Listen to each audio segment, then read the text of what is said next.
नमस्कार दोस्तों, आप देख रहे हैं प्राइम इंडिया न्यूज और मैं हूं सतबीर सिंह। आइए देखते हैं ये बड़ी खबर। तो दर्शकों, हम आपको बता दें इस समय जो राकेश टिकैत जी हमारे जो इसमें आ चुके हैं। संयुक्त किसान मोर्चा के आह्वान पर दिल्ली के रामलीला मैदान में देश भर से किसानों ने एक बार फिर से एमएसपी की मांग को लेकर महापंचायत की। इस महापंचायत में देश भर से आए किसानों ने प्राइम इंडिया न्यूज के कैमरे पर संवाददाता सत्यवीर सिंह से क्या कुछ कहा, आइए देखते हैं ये रिपोर्ट।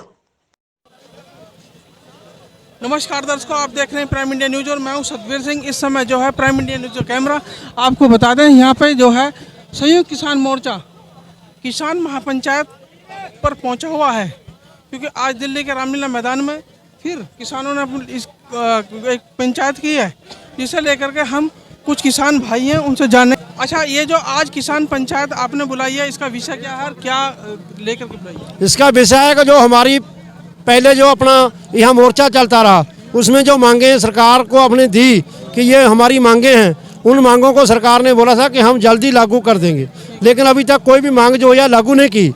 आज हमारी जथेबंदी जो है वो संकेत के रूप में यहाँ आई है, तो इसको मांग पत्र देने के लिए भी अगर आप आज के बाद ये मांग जो हमारी है वो नहीं पूरी करेंगे तो दोबारा पहले जो पीछे बहादुरगढ़ में धरना चल रहा था वो बहादुरगढ़ में नहीं, अब पूरी दिल्ली में ही धरना चलेगा। तो जैसे कि अभी ये जो मांग थी, आपने जो मांग पत्र दिया था लगभग 2 साल हो गए, तो 2 साल बाद आप जागे? हम तो उसी समय से जाग रहे हैं। हम पंजाब सरकार को मांग पत्र सौंप रहे थे, लेकिन पंजाब सरकार से जब हम देखा कि पंजाब सरकार के बस का रोग नहीं है, तो दिल्ली सरकार को दोबारा हमको जगाना पड़ेगा, तब इसलिए आज यहाँ आना पड़ा हमें। कितनी क्या क्या मांगे हैं आपको दर्शकों को बताइए, क्या क्या मांगे हैं? हमारी जो मांगे हैं, जो तो लखीमपुर खीरी में पर्चा हुआ जिम्मेदार प्रावों अपने वो पर्चा रद्द होना चाहिए, और जो हमारा एमएसपी है वो लागू होना चाहिए। तो जो किसी भी प्रकार के जो कानून है वो सारे के सारे रद्द होने चाहिए, तो इसलिए आज यहाँ आए हैं। क्या लगता है कि सरकार मान लेगी? क्या लगता है कि सरकार आपकी मांग मान लेगी? सरकार को मनाने के लिए तो हमारे पास बहुत रास्ते हैं, लेकिन हम अभी सीधी उंगली से मना रहे हैं। अगर नहीं होगी तो टेढ़ी करनी पड़ेगी। तो ये आज ये सांकेतिक आपकी महापंचायत थी? हाँ, ये महापंचायत है, सांकेतिक संकेत के रूप में। तो अब यदि सरकार नहीं मानती तो अगला कदम क्या होगा बताइए? तो अगला कदम होगा कि 24 से आगे 24 में इसकी सरकार जो है उसको नहीं बढ़ने देंगे, और 24 से पहले हम अपनी जो मांगे हैं वो पूरी करवाएंगे। जैसा कि दर्शकों, किसान महापंचायत को लेकर के आज फिर रामलीला मैदान में किसान जो है आ डटे हैं, और हमारे साथ राजीव जादौन जी, आप अपना परिचय भी दीजिए और जनता को बताइए कि आप यहाँ एक बार फिर रामलीला मैदान में क्यों आए हैं? मैं राजवीर सिंह जादौन, राष्ट्रीय महासचिव भारतीय किसान यूनियन।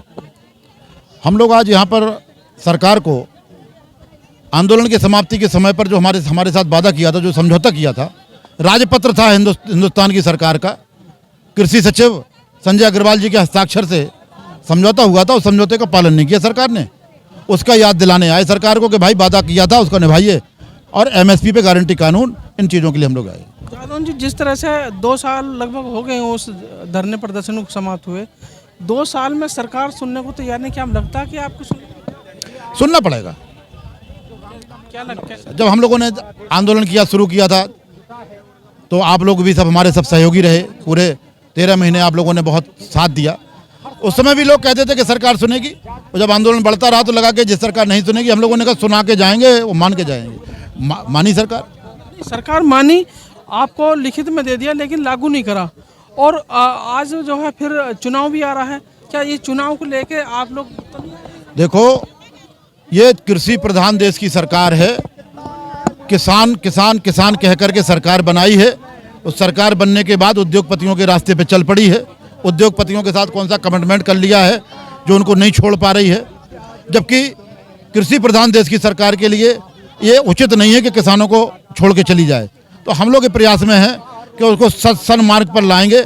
उद्योगपतियों का रास्ता छोड़ करके अगर $5 ट्रिलियन अर्थव्यवस्था का सपना सरकार देख रही है, तो बगैर एग्रीकल्चर सेक्टर को मजबूत किए हिंदुस्तान में कम से कम $5 ट्रिलियन की अर्थव्यवस्था नहीं हो सकती। तो उन्हें बताएंगे कि $5 ट्रिलियन अडानी अंबानी के घर से नहीं निकलेगा, खेत के किसान के खेत से निकलेगा। किसान जो है इस बात को लेके बार बार धरने पे आ जाता है, और जो क्या नाम है, सरकार सुनने को तैयार नहीं होती है, आपकी मांगों को मानने को तैयार नहीं होती है, तो इसमें कमी कहाँ रह जाती है? कमी नहीं है, ये सरकार की हरदर्मी है, ये सरकार की हरदर्मी है। होता है ना कि जब कोई ज़्यादा अड़ियल टाइप का होता, हम लोग तो बैल के भी और भैंसे के भी नाथ डाल के जुए में चलाते हैं, वो भी अड़ियल हों, तो थोड़ा दिक्कत होती है चलाने में। चल जाएंगे, बढ़िया चल जाएंगे। अब जो है नाथ कब डलने जा रही है इनके? नाथ तो पड़ी है, बस खींचने की देर है, चल जाएंगे। ये मैं मानता हूँ कि हिंदुस्तान की सरकार है, हिंदुस्तान के किसान मजदूर को इग्नोर करके सत्ता में ज़्यादा दिनों तक नहीं रह पाएंगे। तो ठीक है, अब यदि सरकार नहीं मानती तो अगला स्टेप क्या होगा? आंदोलन, आंदोलन और फिर आंदोलन। कब से चल ही रहा है, आज भी आंदोलन था, सरकार ने वार्ता की, बुलाकर के बातचीत का दौर फिर शुरू हुआ है। भाई बातचीत के टेबल से सरकार भागी, किसान तो भागा नहीं, आज सरकार फिर बातचीत की टेबल पे आई है, स्वागत है सरकार का, बातचीत जारी रखें, रास्ता निकल आएगा। दादा आपने कम सुना, इन्होंने बोला जो राम को लाए हैं वो लेके आएंगे, मैंने नहीं बोला। मैं क्यों बोलूंगा, मैं क्यों बोलूंगा? आपको नहीं बोलना चाहिए। भगवान ये गुरु ग्रंथ साहब, गुरु जी सब एक है। हम कहते हैं हिंदू मुस्लिम सिख ईसाई आपस में है साहब भाई, आप ऐसी कोई बात मत करो जो फिर आपको तालेगा, आप कमाल करके आएगा तो मोदी हुआ क्या रहा है। माफी मांगो, माफी आप बोलो, सॉरी बोलो, सब सॉरी बोलो, बोलो ना, क्यों नहीं बोलते? तुमने बोला अभी, तुमने ये लोग नहीं बोलेंगे, ये हमारे भाई हैं, ठीक है। इनको जहाँ से भी पैसा मिलेगा ये उसकी बोलेंगे, दूसरे के नहीं बोलेंगे। हाँ, 70 साल पहले तो मजबूत था ही नहीं, 70 साल पहले तो मजबूत था ही नहीं। 70 साल में 2014 के बाद ही सब हुआ। 1948 में हमने युद्ध लड़ा ही नहीं LOC के लिए, ठीक है। 1962 में हमने युद्ध चाइना से लड़ा ही नहीं, 65 में हम लड़े ही नहीं, 71 में हम लड़े ही नहीं। 71 में 93,500 सैनिक हमारे कब्जे में थे और बांग्लादेश बना के अलग फेंक दिया। आज सेम होनी चाहिए मोदी जी को कि हिंदुस्तान की GDP बांग्लादेश से नीचे है और आप लोग गाए जा रहे हैं मोदी गुण आएगा तो मोदी ही आएगा। मोदी कर्ज में खड़े हैं आप सबके सब, मैं भी उसमें हूँ। अरे इनका अब्बा बब्बा भी नहीं रहेगा, 2024 में चले जाएंगे, तानाशाही करेंगे तो रह लेंगे 50 साल में।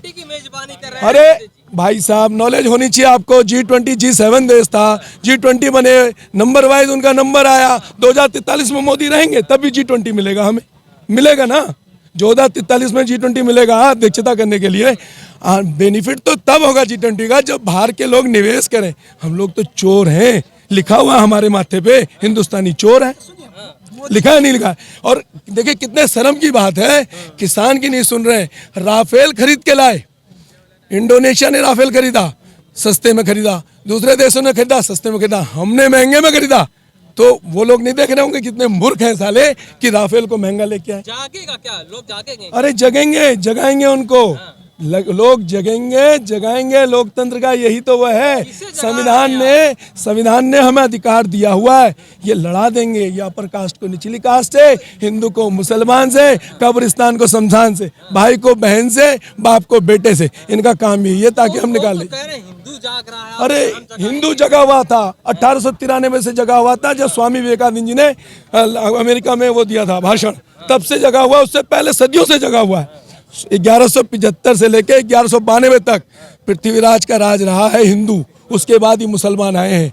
जयचंद ने गद्दारी क्यों करी थी? पृथ्वीराज चौहान से गद्दारी क्यों करी थी? पता है क्या आप लोगों को क्यों करी थी गद्दारी? बताइए। जयचंद और पृथ्वीराज दोनों भाई थे, कजन भाई थे, दोनों ही भाई थे। और पृथ्वीराज चौहान ने, जो जिसको हिंदू राजा आप घोषित करते हैं, उसने अपनी बेटी संयोगता से विवाह कर लिया था जयचंद की बेटी से। क्या गद्दार ऐसे ही बन जाता कोई? सुनिए, मोदी जी कुछ कर नहीं रहे तो 18 घंटा काम कहाँ जाए? अरे बहुत कर रहे हैं, कर तो रहे, तभी तो बेरोजगार लोग घूम रहे हैं बेचारे, फांसी खा रहे हैं। मैं एक फोटोग्राफर हूँ, किसान का बेटा हूँ, दर्द समझता हूँ, किसानी मेरी भी है।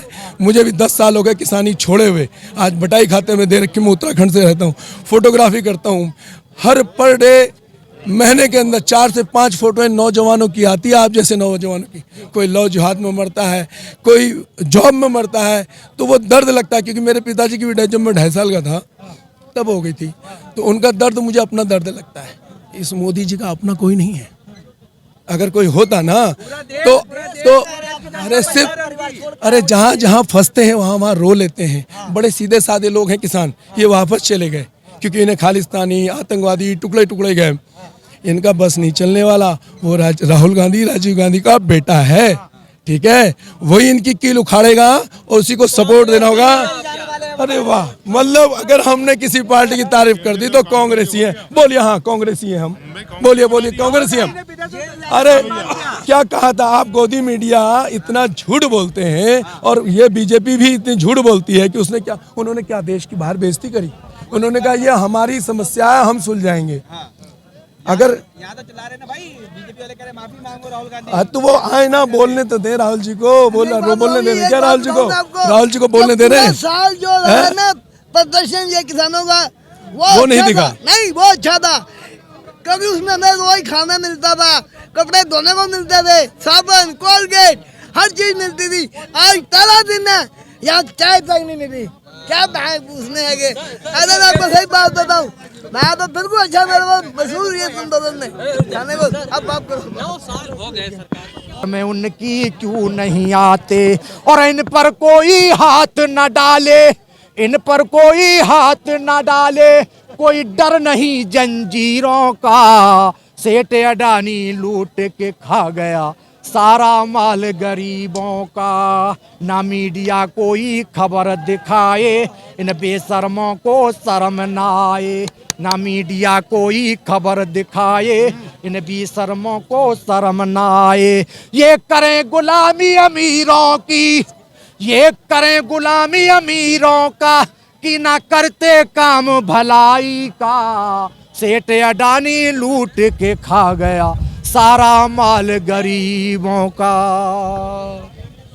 तो दर्शकों बने रहिए प्राइम इंडिया न्यूज के साथ और मैं सतबीर सिंह लेता हूँ इजाजत।